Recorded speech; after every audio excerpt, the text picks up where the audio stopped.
get settled so that we can get started. So welcome to this session this afternoon. So delighted to see many of us on the last day of the conference. So just to make sure you're in the right place, this session is titled Family Planning and Climate Change Integration. And I would like to make a correction up front. The topics that are covered in this session are not just on family planning and climate change. Some of them touch elements of family planning and climate change, but looking at the three papers that are going to be presented, they cut across the broader population, environment, and development. And it's so pleasing to see the three papers presented from India, from Ethiopia, and from Tanzania. Just as an introduction, my name is Clive Mutunga. I work for an organization called AFIDEP, which is the African Institute for Development Policy. I'm project director for a project which is called BUILD, another acronym, Building Capacity for Integrated Family Planning and Reproductive Health and Population, Environment, and Development Action. The project is a USAID-funded project, funded out of the USAID Office of Population and Reproductive Health in Washington, D.C. And the project goal is really to foster the cross-sectoral collaborations and partnerships across multiple development sectors and put in broader issues of population dynamics, more specifically family planning and reproductive health across multiple development sectors. We are using the population, environment, and development approach, which is basically a development approach that recognizes the interconnectedness between humans, their health, and the ecosystem, and calls for strategic partnerships and collaborations between sectors, especially health sectors, because we believe that issues to do with health are not just confined to the health sector. They cut across multiple development goals, including environment, climate change, food security, governance, and the like, pretty much trying to show why population dynamics should be central in meeting the multiple out of the 17 Sustainable Development Goals. So this afternoon, we are glad that we are going to hear three papers, which are examining various components of the PED approach. This work has been supported, the community of practice around population and environment and development has advanced this work in three main areas. The first one is basically doing policy advocacy to get policy, make a commitment for cross-sector integrated approaches, working with many of us in this room to really increase financial and political commitment for cross-sector approaches and showing how family planning and population dynamics broadly are key to broader national and global sustainable development goals. This work has also been pursued in efforts around data, evidence, and knowledge management. We know, for instance, one of the biggest questions that we get asked is, show us the evidence. Why does cross-sector integration matter? What's the value add?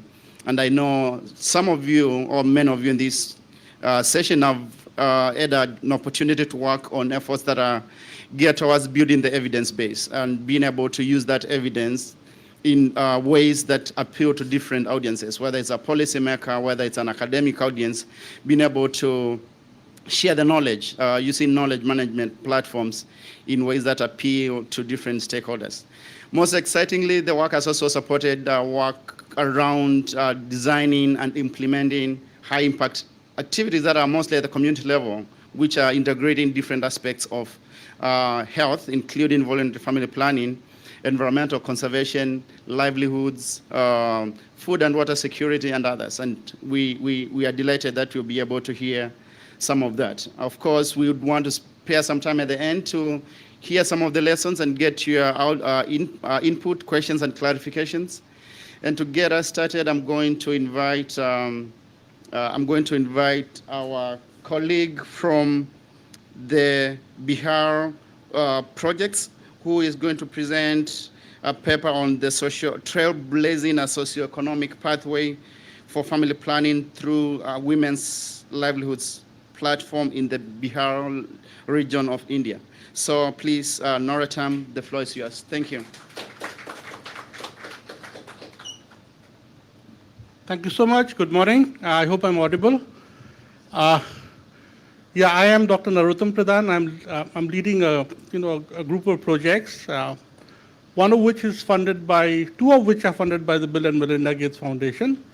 One on health and nutrition, another on women's economic empowerment.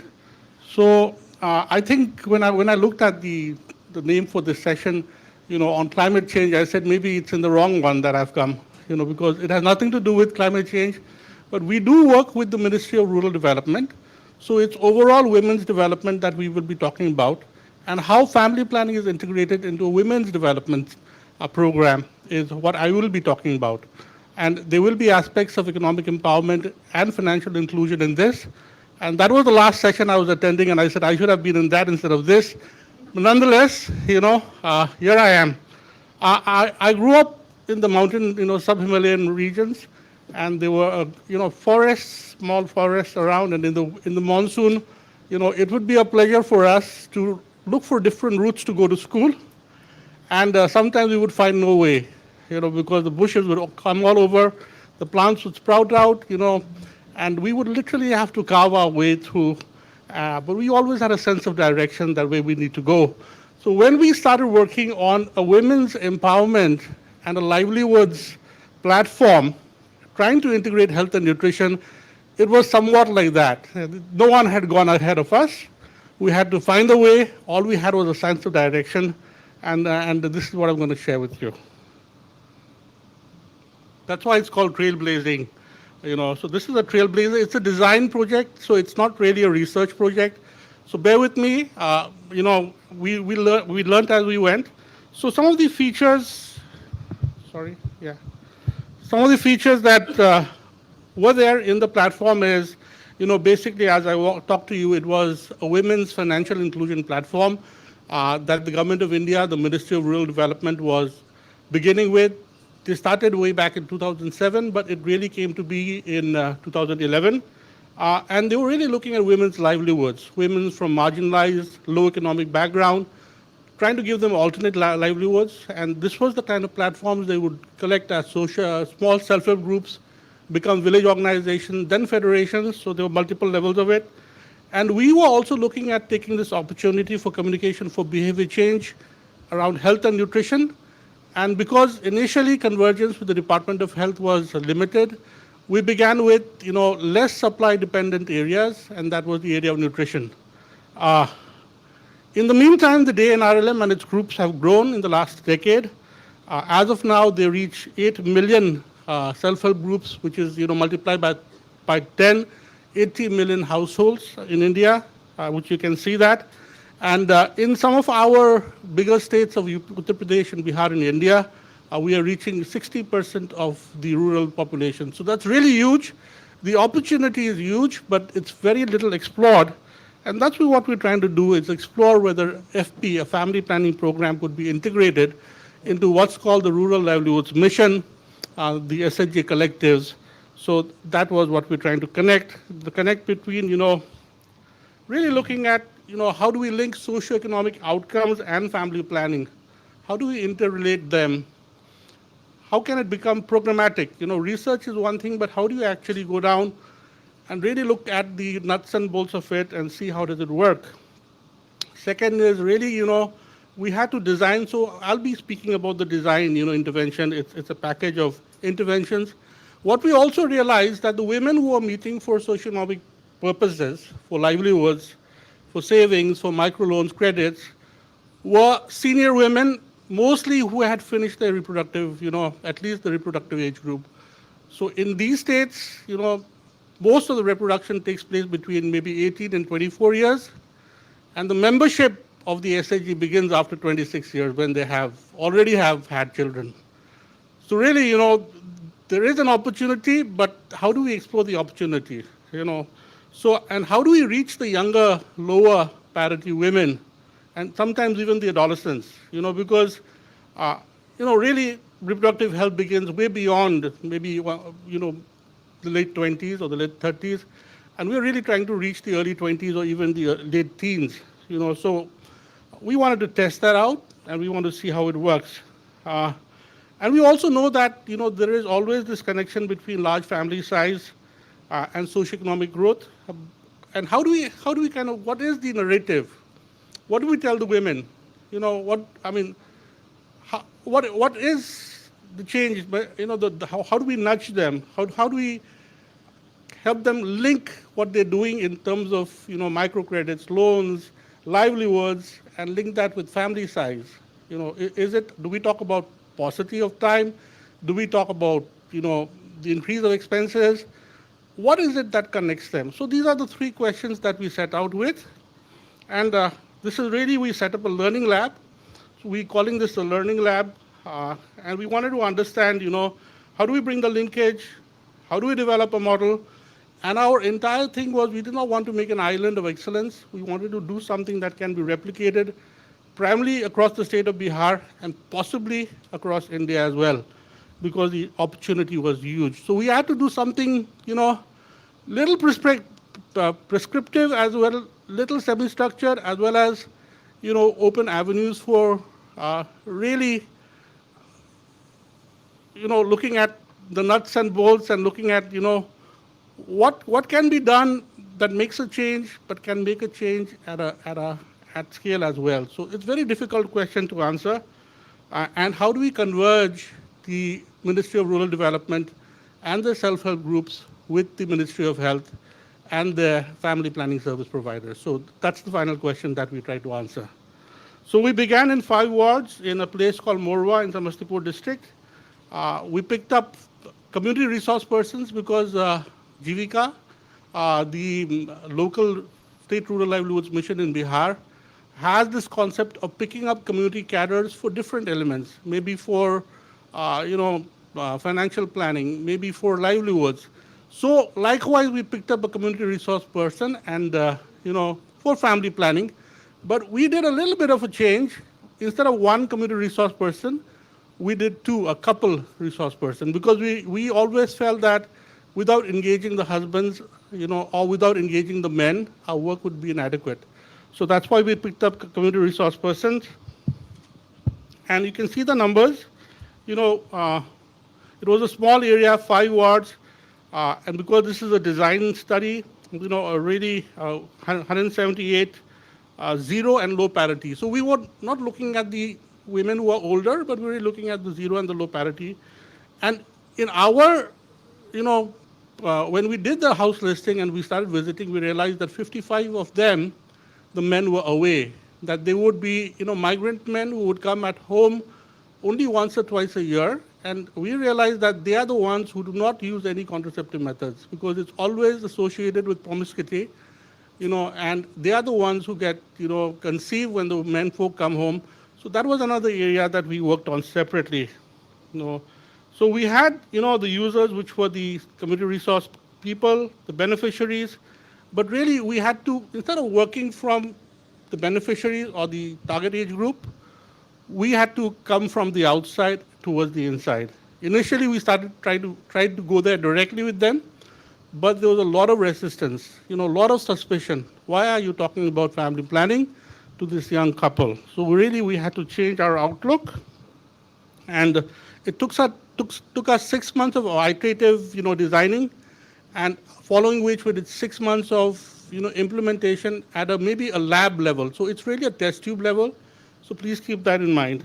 And we looked at the difference in contraceptive practice before and after. So it's not really a case control and RCT, it's just a before and after a design study. So what would we do? This is the core of the way we approached it. Instead of going from inside to outside, we actually started influencing the women leaders, the senior women, the collective officers, so to say, they call themselves officers, the influencers first. Then we went inside to the extended family, and finally we went to the couple. So what did we do? Sorry, this is, and let me read from there. We started by engaging the senior women, started talking to them in their language. Why are you forming a group? Because they said that because we want to make money, we want to, raise up our living standards, and started talking about them. We took up stories from their own stories, how they had gone into poverty because of multiple children, the husband had died, The woman had to go into, menial work, and she somehow brought her 5 or 6 children, brought them up.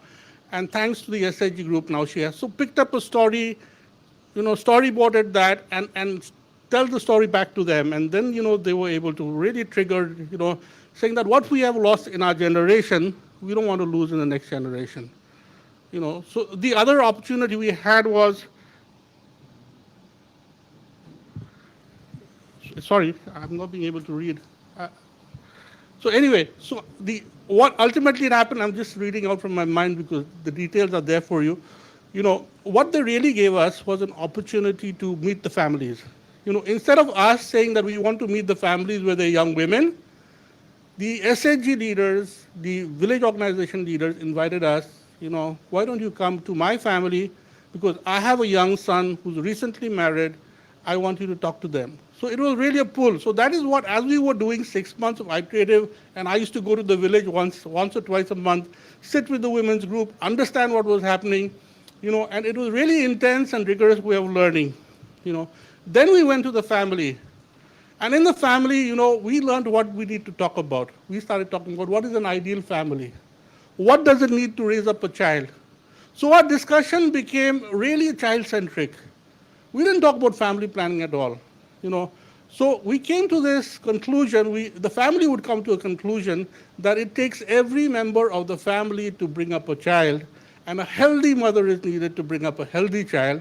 So they need at least a few years of spacing, before they go for the next child. We didn't even talk about how many children you should have or not. It was just a pull-in mechanism in which we would discuss, use very simple household level tools. We played a game, it's called Sambandho Ka Tana Bana. It means, the thread of relationships. And to bring up a child, how relationships, the father, the mother, the grandfather, the uncle, the cousin, the aunt, everyone plays a role to bring up a child. And if a child is to be brought up in such a way, then at least a pause of 3 years is required. Okay? So that's how we went, and ultimately we reached the young married couples, and then we could have more intense, one-on-one, one-on-two, two-on-two conversations.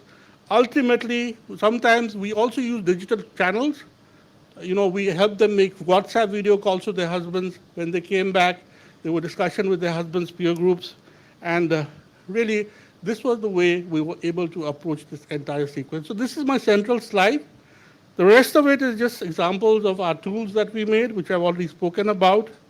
Some pictures of how do we trigger community engagement, how do we intervene with the family, and how do we interact ultimately with the young couples themselves. And if need be, we have also developed a couple of digital tools.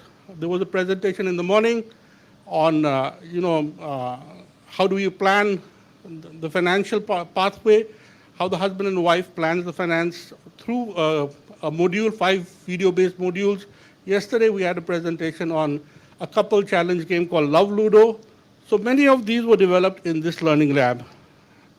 And ultimately, we also were able to interact with the local service provider. And the local service provider was more than happy to talk to them. We also realized that some cases they needed anonymity.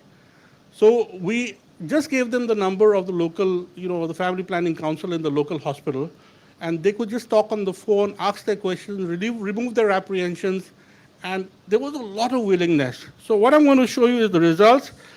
These look very, very, I'm sure you'll be surprised at that. We began with 0, no one using contraceptives, and we went high as the, 50%, 70%, 80%, but this is really a learning lab. So there will be a bias reporting because this is reported data from the community resource persons. Finally, my conclusions, there is definitely a linkage between family planning and better economic outcomes.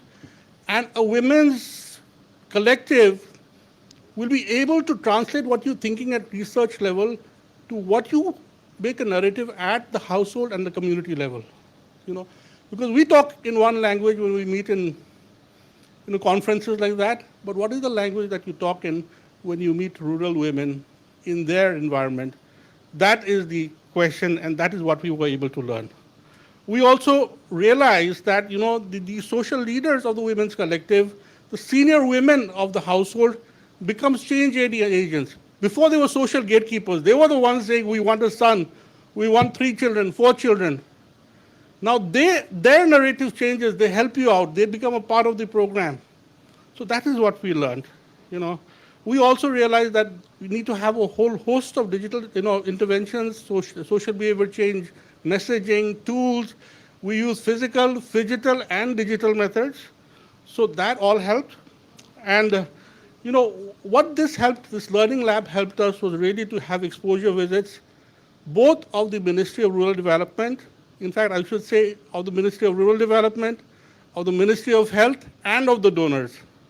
So that gave us the opportunity to show them, because when they go and when they talk to them, it really opens their eyes and says that this is doable. And thankfully, now I can say that the government of India has invested, has given money, the Ministry of Health has given money to the Ministry of Rural Development to scale this work up. And that has been our biggest gain. And if we are able to scale this in 5 districts in the next 2 years, then there are chances that it will be taken over Bihar and possibly across India. So I'm hoping that this will work out, and I'm happy to share this with you. I'm not sure how much I kept on time. Yeah, I hope I didn't exceed my time. Thank you very much. I'm open to questions later.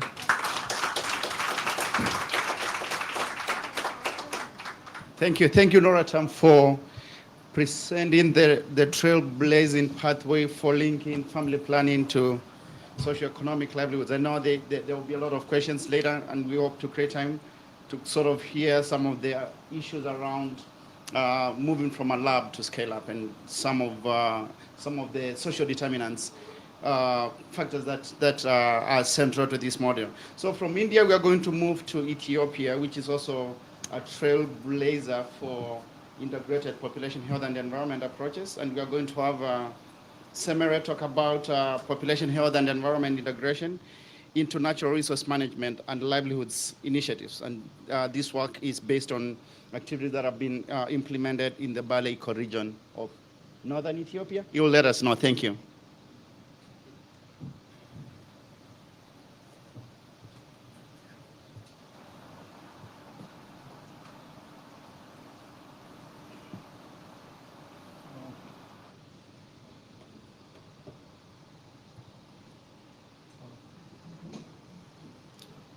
Okay, thank you, Clip, for introducing me. Okay, good afternoon, everyone. My name is Sammar Sleshi. I'm working for PH Ethiopia Consortium. I'm a program coordinator for PH. PH is a civil society organization established in 2008 to integrate population health and environment issues with an integrated approach, following an integrated approach.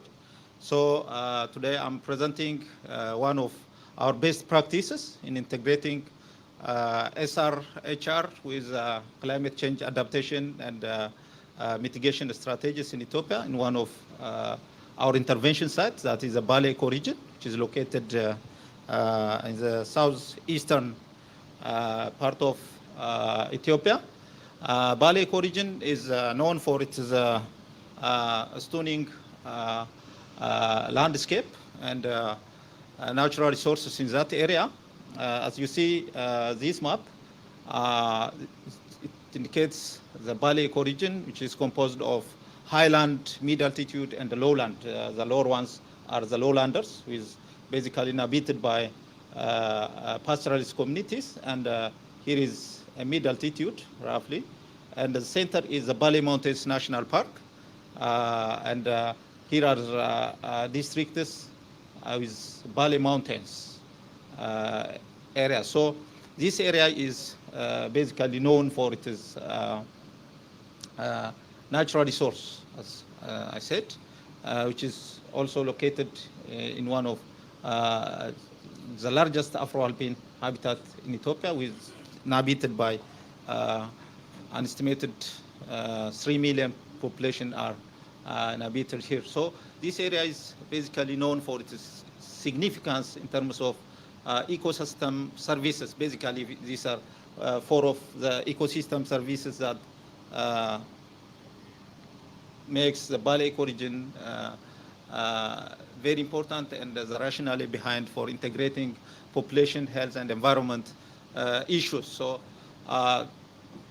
as I already showed in the map, the Bali Mountains National Park is the center of the Bali ecoregion, is the heart of the Bali ecoregion, which is inhabited by globally unique and diverse fauna and flora. And it was identified as one of the 34 global hotspots, ecological hotspot areas in the world, and where about 26% of the endemic species are located in the Bali ecoregion, out of which 6 out of the 18 bird endemic in Ethiopia are located in the Bali ecoregion. The other important rationale is significance is hydrologic significance. More than 40 springs originate in this Bali mountain areas, where 5 major rivers originate there, and the 2 of them are crossing to the lower bordering Kenya and Somalia regions. So where about 30 million people life is based on the water that originate in this area, the highlands of the Bali Mountains. The other, it is largest, second largest moist tropical forest is found in this area.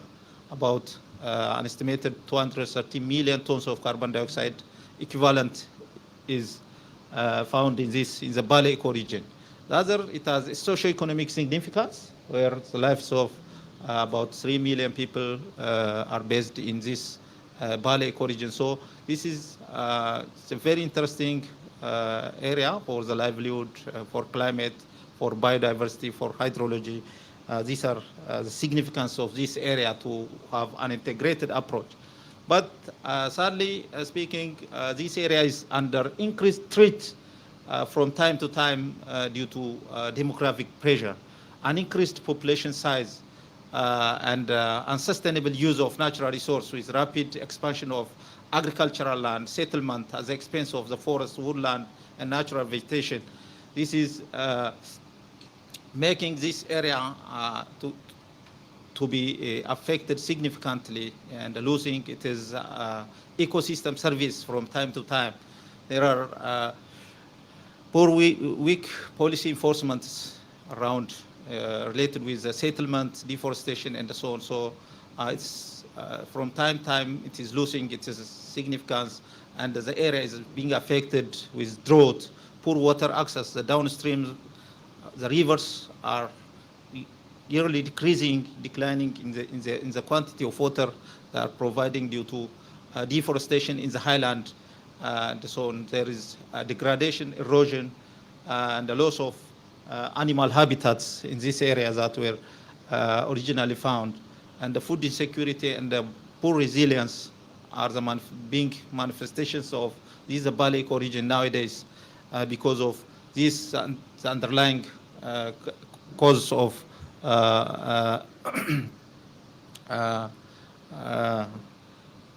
so due to this, we had undertaken situational analysis, including desk review, to identify what are the major problems related with the SRHR in this area, in addition to the biodiversity loss, degradation, and so on.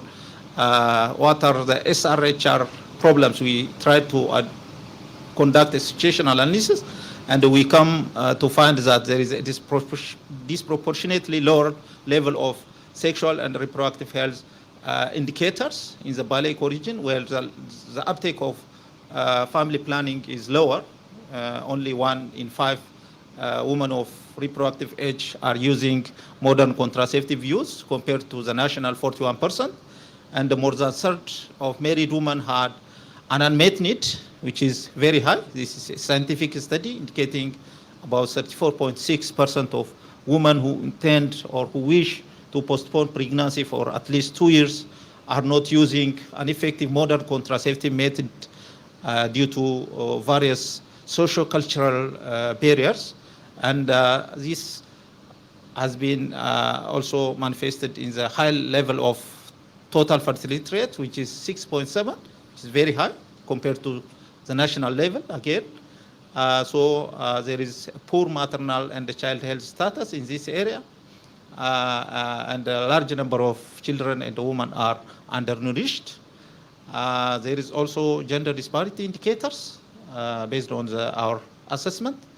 The level of participation of men, youth, and religious institutions is lower, and there is an untapped potential to involve these religious leaders, men, youth, and so on. And also it's very important and an entry point to use the community-based organizations there that are found to manage forests and natural resources. So we can integrate in this community-based organization, which was untapped. So a consortium of 5 organizations, including PHE-THUR Consortium, designed a project entitled as Conservation of Biodiversity and Ecosystem Functions, and improved well-being of the highland and the lowland communities within the Bali ecoregion, having a fund from the European Union.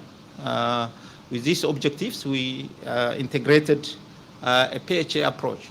PHA is, as you know, it is a community development model that links the issues of population health and environment sectors and supports cross-sectoral collaboration and coordination, particularly in the biodiversity-rich areas. So PHA programs actively link environmental activities with that seek to improve reproductive health, always including but not limited to family planning. So this is a community development approach that links these 3 things based on the specific context of an area. So this is a model that we implemented, where we integrated SR, HR interventions with natural resource management, with conservation and livelihood improvement activities for better outcome of improved environmental and human well-being. So this is a general model where we particularly targeted the social behavioral change communications for better family planning, maternal, newborn, child, and adolescent reproductive health, gender, harmful traditional practices, and so on. So we basically work on this. We used an integrated approach. These are some of the interventions that we had. We integrated environment issues. Here, for example, we are introducing fuel-efficient stoves. We are organizing women into women self-help groups like Village Saving and the Loan Association. And we also integrated with agroforestry. And in these groups, we provide awareness creations and the social behavioral change communications for the different groups in that community.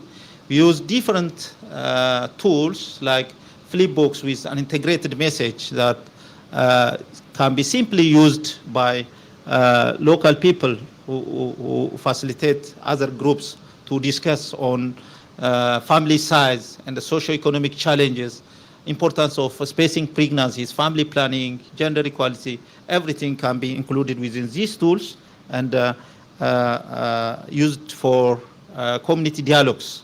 So these are how different groups were involved and have been included. You see, they are discussing using the flipbooks.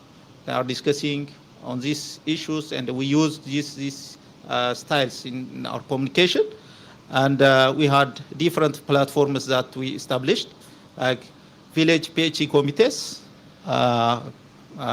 We'll see in the second slide, the next slide. Religious leader forums use peer educators, and the health development army are used as platforms for discussion. So this is the village PHE committee for community engagement platform, and used as an entry point for discussion of SRHR issues with the conservation and the others. So in each village, we have a village PHE committee composed of 50 to 17 members, including health extension workers, religious leaders, role model women who already accepted and started using contraceptive methods, development agents, school, and the PH2 directors were involved.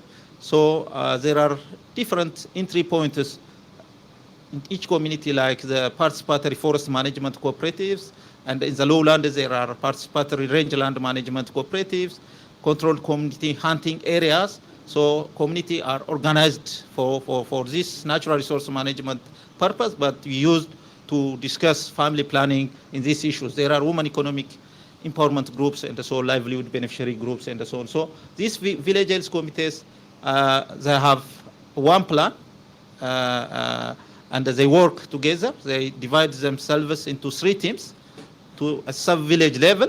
So they work community discussion, community dialogues, and so on. So these are some of the interventions related with SRHR. So the findings that I present now is based on terminal evaluation of the project in 2018.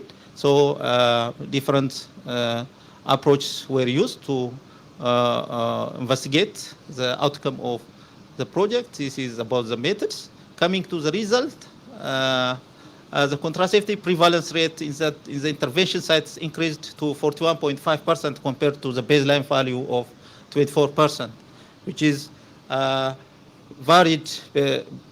The achievement is based on the highland, mid altitude, and the lowland. It has different achievements, but in general, it increased to 41.5, more than a fold. So according to the terminal evaluation, knowledge about family planning among the household heads increased to 95% compared to the baseline value. And there are qualitative investigations also there. Regarding with environment achievement, energy efficient stoves use increased by more than fold to 54.9%, and fuel wood consumption reduced by half, from 50 kilogram per week per household baseline value to 25.64. This is very significant reduction in the intervention sites. So the other thing, the household average annual income also increased by 63.8%. And the dietary diversity index among households also improved significantly by 32.5%. The program implications and the lessons that we learned were community dialogues facilitated by the village PHE committees, having influential community members like religious leaders has systematically enabled the community to systematically discuss and understood social, economic, environmental consequences of unplanned family size. You know, this community, it was not open. Talking openly about family planning was very sensitive initially when we implement in the Bale ecoregion. But later on, using this approach, it becomes good and simple to discuss with the religious leaders, with other community members. So this is one of the lessons that we learned using this approach, and an increased trust and acceptability that take over the religious and social cultural related barriers of contraceptive utilization are among the lessons that we learned. Multi-sector involvement and integrated PHE communication to natural resource management cooperative members enabled us to have multiple entry points for family planning and RH discussions, and experts from the non-health sector become promoters of family planning, and access to family planning RH information among men, youth, students, and the different beneficiary groups was enabled due to using multi-sectoral involvement. And environmental friendly behaviors like individual woodlot plantations, adoption of energy efficient stoves, and so on was promoted due to the integrated approach, and the climate smart agriculture practice increased the yield for improved per capita income of each household in that community. Finally, the project evaluation concluded that regarding the relevance, efficiency, and the sustainability, the use of an integrated development approach that integrates PHE in the Bale ecoregion is very relevant, as the urgency and the interconnectedness of the challenges requires an integrated approach than a standalone RH and the family planning approach. So an integrated approach is very relevant in such contexts like the Bale ecoregion. The other thing, the use of village PHE committees with involvement of local community members who voluntarily facilitate dialogues made the approach more efficient and sustainable. So these are the findings we had. Finally, I say thank you.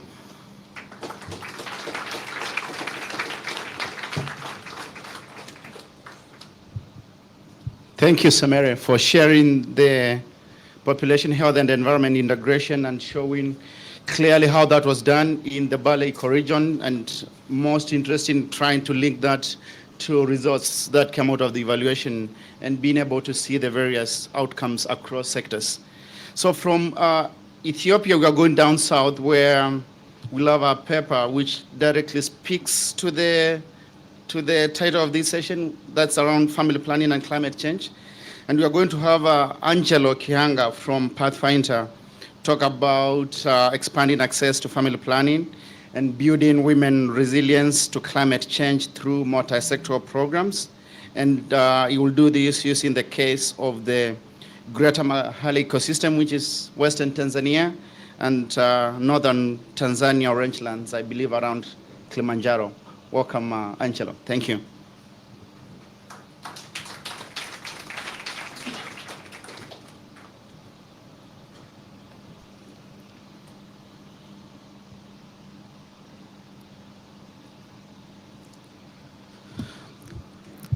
Yeah, good afternoon to everybody, and thank you for coming to this presentation. And I would like to express my heartfelt thanks to the program I work for, Momentum Integrated Health and Resilience, for raising a flag on responding to issues related to resilience. So my name is Angelo Kihaga, and I work for the MIHR project. I'm based in the Arusha region in northern Tanzania. Yeah, the topic is as displayed on a slide. So basically, we are looking into the expansion of access to family planning. Yeah, but at the same time, we are looking at the issues of building women resilience to climate change. And this is being done by using multiple or multi-sectoral programs, like what we are going to discuss throughout this presentation. So the targeted areas for this presentation is the Greater Mahale ecosystem. So Greater Mahale ecosystem, we are covering 2 geographical districts of Tanzania, which are Uvinza and the Tanganyika district in western Tanzania. And basically, this place is conserving the Lake Tanganyika area, but it's also conserving the Mahale Mountain National Park, which is one of the homes of chimpanzee in Tanzania. And again, the northern Tanzania rangeland is geographically covering 4 districts of Babati, Kiteto, Simanjiro, and Monduli, for those who are familiar with Tanzania. And basically, this area is conserving the Tarangire National Park of northern Tanzania. So I go to my next slide, and this shows the timeline of women-led resilience by using population health and environment approach. So this is one of the old PHE or population health environment project in the country, and the story starts in the year 2011 when we first began. So a number of interventions have been employed in a project, as you see on a slide. So issues of demographic dividend and first-time parents were part of the interventions added in the projects we are doing in the PHE project. Yeah, so basically MIHR project received this job from the Evidence to Action project, which ended in the year 2021. So again, the MIHR project added some new interventions in the PHE project in our areas, and basically some issues of maternal, neonatal, and child health have been also part of the PHE interventions project in our village of northern Tanzania and Greater Mahale ecosystem. So that's the short story of the project. So initially the project was covering northern Tanzania and the Greater Mahale ecosystems, just like I said. But right now, starting from October 2022, the project increased the scale. So we are now going to a new landscape of Ruarungwe ecosystem. So this is, for those who are familiar with Tanzania, is Iringa region, particularly in Mufindi and the Iringa district. So starting from October, the new landscape has been added in our interventions. This is what is going to happen in this year of program intervention. So I go next. So the project of MIHR has been working with multiple partners, including the government of Tanzania, as you see. And it is interesting that the program has also been working with a number of health, but also environmental-based organizations like the Nature Conservance you see on a board. Yeah, so the program has been also working with a number of global partners like IMA World Health, who is a global lead in our programming, but has been also working with Pathfinder, and Pathfinder is a Tanzania lead for the project. So the project is working towards responding to the aforementioned or the highlighted 4 results. So basically, we are looking into accessing to quality maternal neonatal child health, family planning, and reproductive health information services in our country or in our project area. And we are doing that by using a number of platforms like the trained facility providers. We are also having the trained community health workers who are also working at the PHE champions.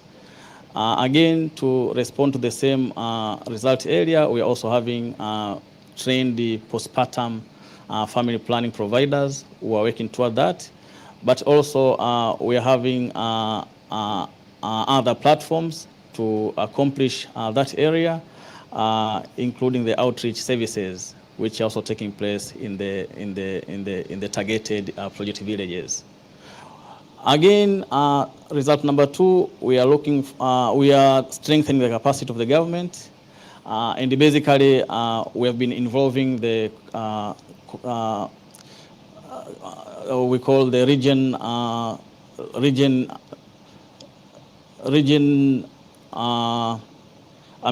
council health management teams and the region health management teams to our programming.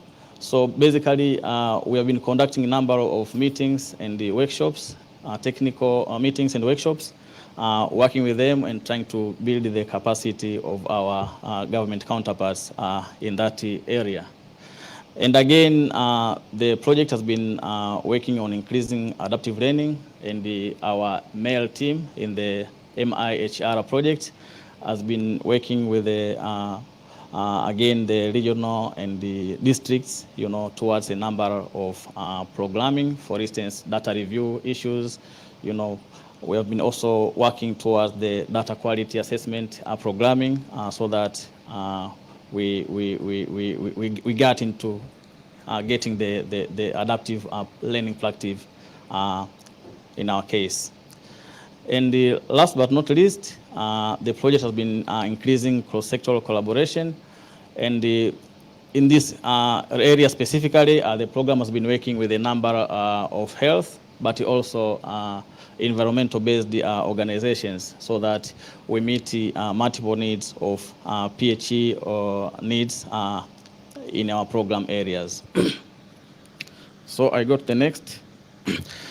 So this is what we call a model household. So this is the heart of the project. So basically, our program has been working with the households, and basically model households. These who are they? For instance, if you ask ourselves, so these are the people who volunteer at a village level to become models. And they volunteer after receiving a number of teachings, or being facilitated by the project workers and LGAs, and the PHE champions.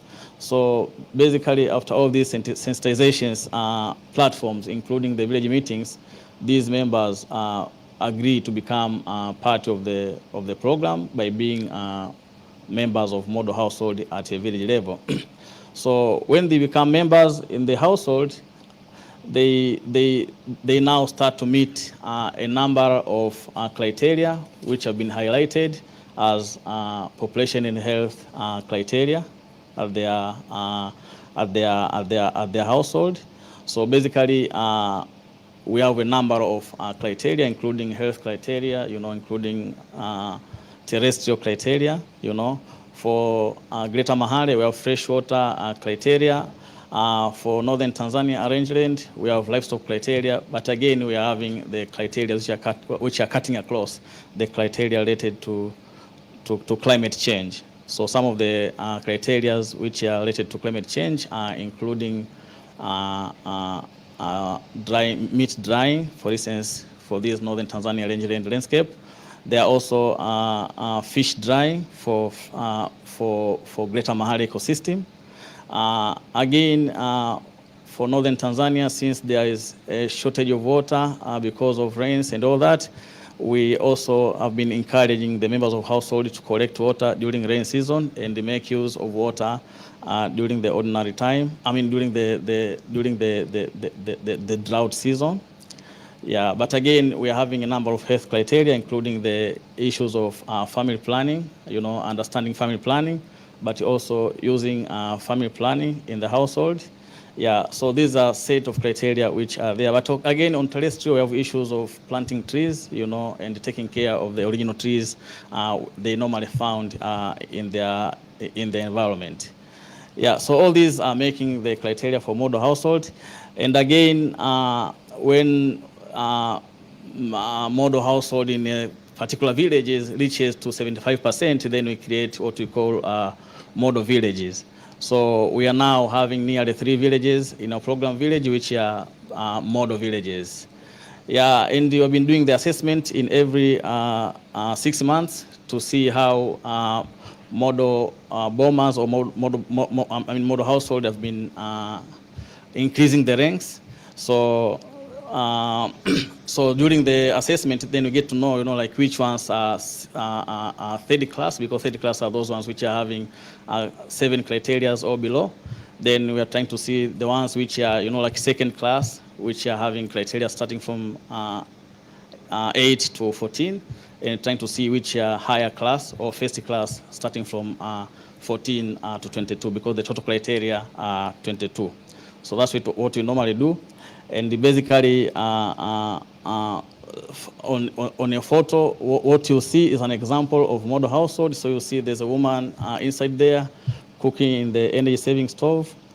There's a man holding a child, and with the other 2 kids who are well spaced. So this is a family, a family which understands the issue of family planning. So we see kitchen garden behind. We see climate smart agriculture issues behind the household. we see plants, trees, planted trees, we also see a chicken shed, home surroundings which are very clean and all that. So this is what the image presents. So on the left, those are some of the things which are happening at a model household, and on the right, these are the stuff which are being generated as part of or because of the model approach intervention. For instance, we come to realize health results, for the people who are living in the model household. We see issues of gender empowerment taking place. We see issues of livelihood because of the interventions that are taking place. Yeah, again, we see issues of environments as a result of the model intervention, model household intervention in their households. So these are some of the results as a result of the project we are doing. So nearly 166 community conservation microfinance groups have been established in our program area, and the 60% of members who are part of that are also taking part into these CCMGs, as you see on a board. Yeah, but again, the project has been able to record over 20,000 households who have adopted to the positive PHE behaviors and become model household, as you see. Yeah, but again, the program has been working with the schools, especially targeting these children at a tender age to also become champions of population health and environment. And right now, we have nearly 34 schools which have been part of the program of present. So these are the results for family planning as far as our interventions are concerned. So you can see the project has been able to generate nearly 192,646 CYP for 1 year, starting from March last year to March this year, and reached there around 163,495 community members who are using family planning method in our targeted project villages. And among these, we have male who are 42,509, just like you see on a slide. So around 1,510 people have adopted or are using the permanent method of family planning, just like what you see on a slide. So a number of lessons learned have been generated because of the interventions we are doing. So basically, involvement of beneficiaries like stakeholders and government has been vital for achieving the desired outcome in our project area. So again, we came to realize that when we integrate PHE design, a number of effects are being met in our targeted project areas. For instance, issues related to health and multiple socioeconomic and environmental issues, just like I spoke throughout my presentation. But again, we realized that by working with the conservation partners, like the nature conservers, whom we partner with, the project is able to address environmental concerns and the need of a holistic need for our targeted community where we work. So this is a picture of a woman, one of the service providers who is attending a woman during the ANC clinic. And this is because of the new component of MNCH, which has been brought by the MIHR project we are working right now. So this marks the end of my presentation, and I'll be happy to receive questions from you. Thank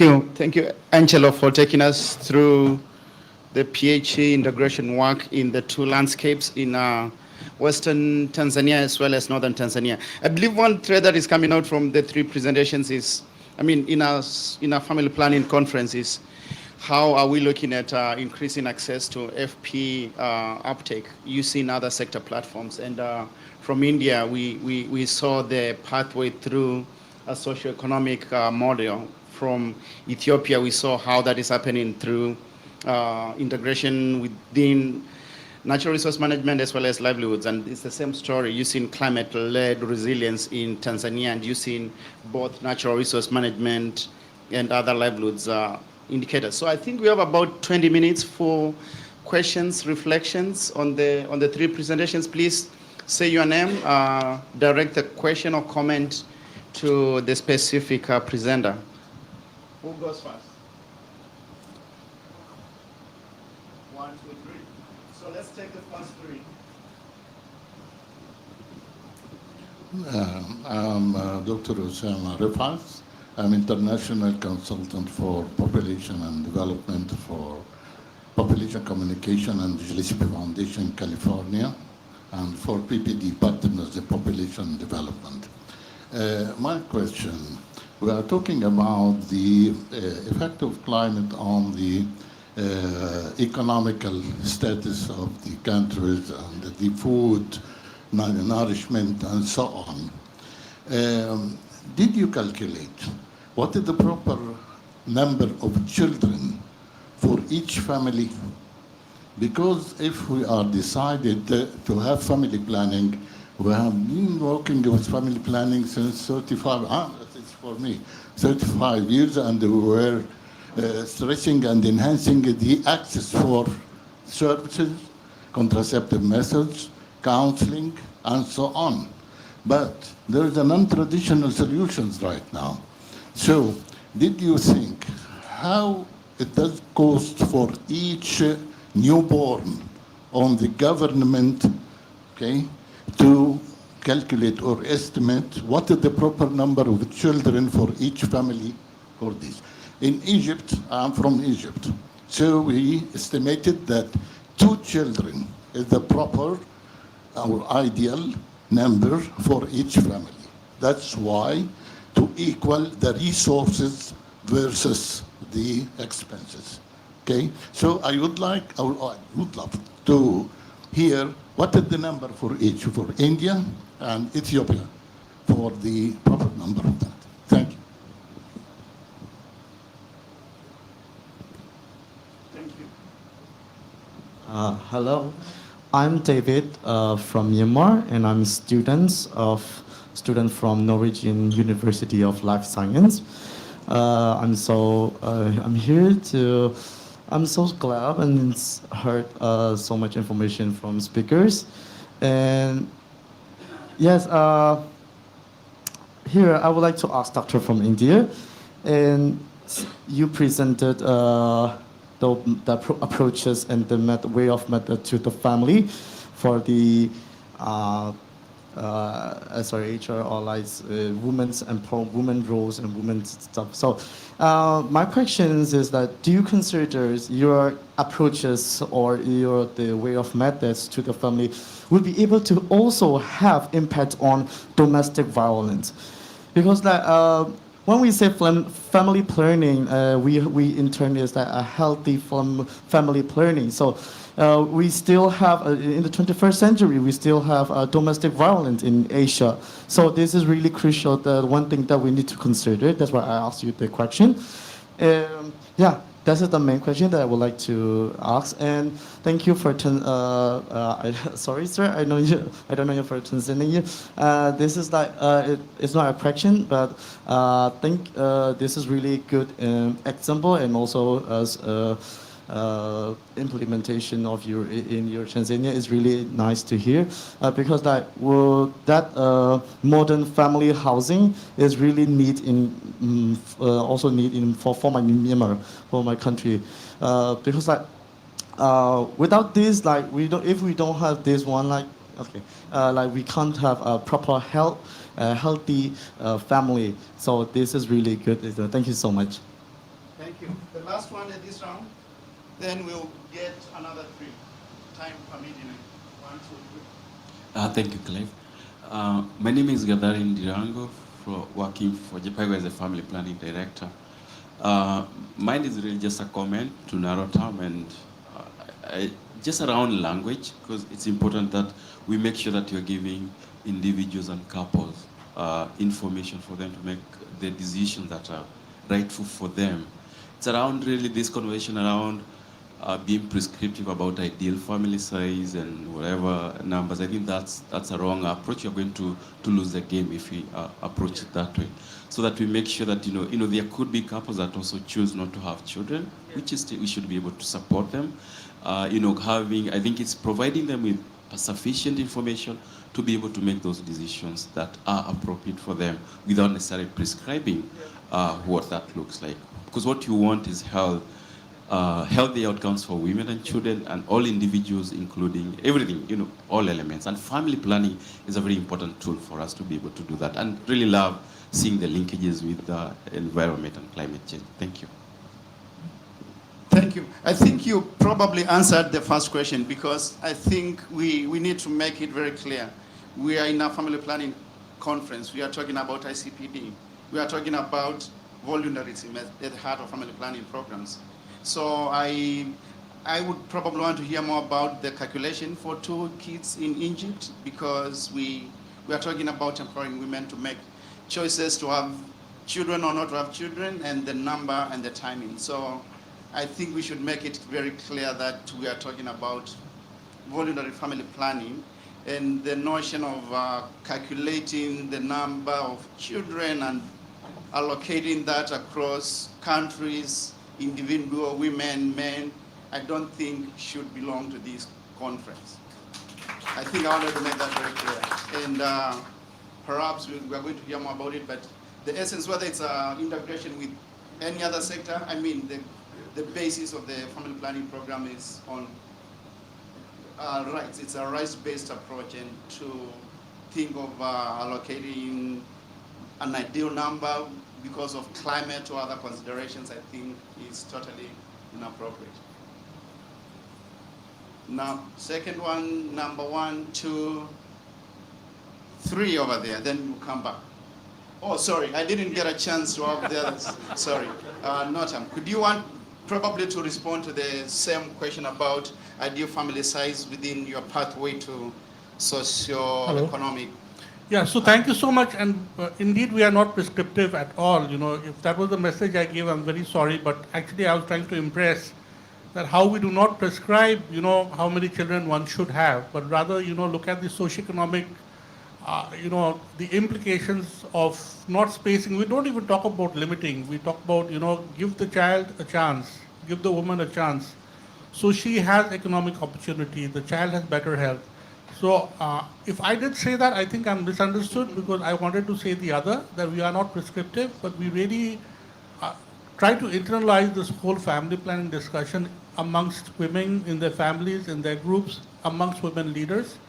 And I just wanted to kind of readdress that, because that's not the message that I was trying to impress on. The second is, the socioeconomic and women's empowerment and family planning. So we are working in a platform which has 2 sides of the coin. One is the whole women's empowerment. So we work in an economic platform where women get opportunity to take loans, invest on livelihoods, their time, and be able to earn and bring an extra source of income in the family. And we also trace a pathway of women's leadership. It's not just economic empowerment, but also social empowerment, where women come out of the house, they're able to go to the bank, they're able to go to the hospital by themselves, negotiate for them. So it's very much intertwined. The whole women's economic pathway and the family planning is intertwined, because the platform that we are in gives us an opportunity for, kind of straddling 2 sides of the bicycle, when the 2 pedals of the bicycle as you go. On one hand, we work on the economic empowerment. The other hand, we work on the, health and family planning. And that's how we move. So it's very much there. Thank you for that clarification. Notam, go ahead. It's working? Yes, it is. Yes, okay, thank you for that clarification because, yes, I was a bit also afraid and thank you for your intervention because, as we said, climate change, it's not, it's due to intensive agriculture, to capitalism, and not necessarily because women having too much child. And we are here to talk about choice and I was hoping to having more information about how we can help women to be more to manage natural resources and to be more resilient in front of climate change, to make sure they will have access to SRHR services since they are the first concern about being refugees because of climate change. So I would be pleased to have more information about that too. Thank you. Thank you. Yeah, thank you. My name is Anastasia Kumola from VSO International. Thank you for presenters for great presentation. Excited about the discussion around these elements of family planning, climate change, and the environment.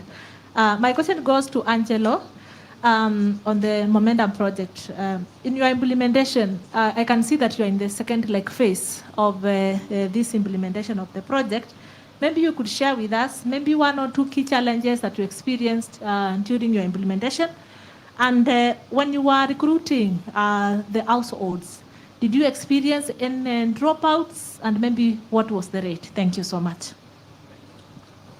Thank you. I am Barrister Shaimadar Patori, Member of Parliament from Bangladesh. Our speaker established a Parliamentarians Association on Population and Development. We're closely working on climate impact on population and family planning. Now, my question is to the person from Bihar, I think. In Bangladesh, we are facing huge climate disaster, and 12% of our poverty is directly linked with global climate disaster. And that is also affecting seriously our family planning master plan. Our many family planning plan is no longer sustainable because of the disaster, displacement, river erosion, all these issues we are facing. I'm sure Bihar also have lots of climate disaster issues, and how the provincial government or central government is looking into this climate disaster and family planning, how to make it sustainable, how you are predicting this climate disaster and integrating into family planning. That's my one question. And can I have one short question with the person from Tanzania, I think? And you shows us some data that there is some national average and some regional average, and there is a huge difference of percentage. Why it is so? Is it because of climate, or is it because of empowerment or intervention? Okay, thank you. Thank you. So let's answer those three first. I think actually two, because sure, yeah. Okay, I'll get to you. So I'm saying let's answer those two because the first one was a comment. So let's get to hear some of the lessons from India in Bihar region and how those can... Yeah, you're very much right. When a natural calamity happens, then all the, everyone's attention, all the resources, including the health workforce, goes into managing, natural disasters. But thankfully, we are working not with the Ministry of Health, as I clarified. We're working with the Department of Rural Development, and they are working very much in our province of Bihar for, to mitigate some of these environmental hazards. So let me talk about two key, programs. One is called Jal Jeevan Haryali, which means forests, water, and greenery. So the same women who are in the SHG groups, they are given opportunities to raise nurseries, to build up saplings, and give it back to the forest department. So because Bihar has two zones, so one is, we have flooding, the other becomes drought prone.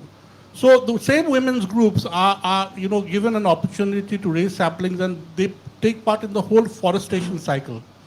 Another group of women, again the rural development, works with the Manrega. It's a government's opportunity for employment, and they are making water bodies. They get employment for 100 days to make water bodies in areas where there is drought-prone areas.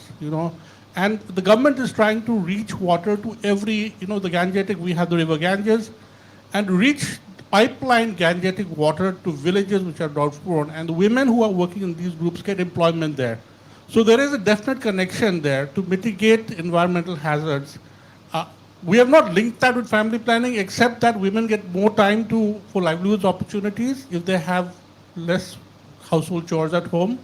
But often it's the senior women who participate rather than the women in reproductive age group. So I'm not linking family planning directly, but the platform obviously looks at both environment and health. Thank you. Clearly some lessons to be shared. Angelo, we haven't heard anything from our colleague from Ethiopia, so I hope in the next round he can also be part of the question. Yeah, thank you. So I would like to respond to the questions has been asked by Madam down there. So basically, I did not get very well the first question, but something like challenge related to this programming. There are two questions, and the other one is drop out of the household. So regarding the challenges, yes, there are a number of challenges when trying to create about a model household in our setting, because some of the criteria for model household need financial capability. You know, for instance, somebody does not have a pit latrine and they have to dig a pit, they have to make a toilet. All these use money which sometimes the project cannot provide. So it is for us to give them education and the importance of having those in their household so that they meet it. So those are some of the challenges, and some other which also require some money. About the dropping out, not very much. What we've been doing to promote the members of the household is the continuous training and education through PhD champions, but also government personnel who are champions in this project, but as well as the project staff who are working. So we keep on educating them and telling them the importance of them being models, you know, and this creates about motivation for them to keep on staying in a program. And in a bigger picture, just like I said, we are now moving towards having model villages, you know. So we don't want them to drop, because our bigger intention for them is to have model villages. So that's what I can say for now. So maybe some follow-up to talk about deeper issues of program design. Maybe before I give the last questioner the chance to ask a question, I think one of the things that we were talking about is how do you make such programs to be scaled up? We are hearing examples from different regions across countries. How can these programs be mainstream national programs? So what happens, for instance, when USID leaves the greater Mahali ecosystem, or the work in Ethiopia, DFID or another donor is not there? How do you invest in systems to get governments to be the ones who are supporting this work? I'm going to share resource that has been done to sort of share lessons about that. These are population health and environment project that was implemented in Lake Victoria Basin, Kenya and Uganda, and they've been able to, there was an external evaluation that was done at the end of the project, but people have gone back to see many years after the project ended, after all the donors had gone and the staff had been withdrawn, what has happened in terms of institutionalization of some of those approaches. So please have a copy. There are several copies here, and if you have any questions, there are some people in the publication that you can reach out to. Please have the last question. It's time out, but both of you then. Okay, I'm Jaya from Internews, and I'm interested in understanding how the evidence around this integrated approach for population health and environment can be amplified for advocacy and policy formulation. So I'm curious about the evaluation metrics that you use. I see several independent streams of metrics, something that improves family planning, something that's improving the environment, and so on. How do you really track the synergy and show that an integrated approach is better than standalone approaches? So do you have any impact metrics to demonstrate the synergy? And that kind of evidence would really help us. Thanks. Thank you. And I can actually answer, and we'll probably follow up. There are several studies that I've done to show the value added, the integration indicators. Happy to point some of the resources, including some of that, because you actually have to show the value add. It's not just the positive outcomes across the various sectors, but you have to be able to track what is the value add from integration. And that's also a challenge in doing the monitoring, evaluation, research, and learning in cross-sector programs. And I see so many notes. My question is to you that when you talk about women empowerment, certainly it has impact on the child marriage, reducing child marriage. Can you talk about something that your project has impact to reduce child marriage. As you told that you are working with the young couples. Yeah, I will not say that we have impacted child marriage because that would be a very big statement. But in the state where, a lot of the development agenda is taking place in the last 10 years, it's not just health, but other areas, we are definitely seeing a decrease in child marriage. Almost in the last decade, it's almost halved from what it used to be. But it's still there, and we are addressing child marriage in the family planning. We're trying to encourage that, give a girl opportunity to educate. We have other programs on educating and life skilling girls. But I will not say that our program has impacted child marriage as of now.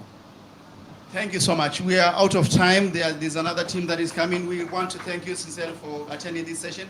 Please follow up with any of the speakers if you want some more information. I'm also here for any other broad questions. Thank you and enjoy the rest of your sessions.